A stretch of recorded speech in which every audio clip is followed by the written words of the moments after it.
د طالبانو د رئیس الوزرا لومړی مرستیال مولا عبدالغني برادر پنجشیر ولایت ته سفر کړی دی. سلام ستړي مه شئ، وخت مو په خیر. په لوی افغانستان چینل کې د تا ښه راغلاست وایم. د نویو تازه خبرونو دپاره لوی افغانستان چینل سبسکرایب کړئ. د طالبانو د رئیس الوزرا لومړی مرستیال مولا عبدالغني برادر پنجشیر ولایت ته سفر کړی دی. د پنجشیر د اطلاعاتو فرهنګ رئیس مولوي نصر الله ملکزی دغه خبرې تایید کړي دي او ویلي دي چې د برادر د سفر هدف په دغه ولایت کې له سیمه ییزو طالبانو پوځي چارواکو سره لیدنه وه. دا په 10 ورځو کې دویم لوړپوړی طالب چارواکی دی چې په پنجشیر ولایت ته سفر کوي. تر دې دمخه د طالبانو د دفاع وزارت سرپرست ملا یعقوب مجاهد هم تېره اونۍ پنجشیر ته سفر کړی و.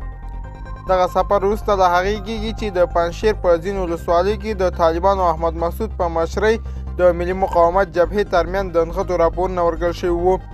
دوستانو دا و زموږ د دې ساعت چمتو کلی خبر. تر بیا ښې چارې.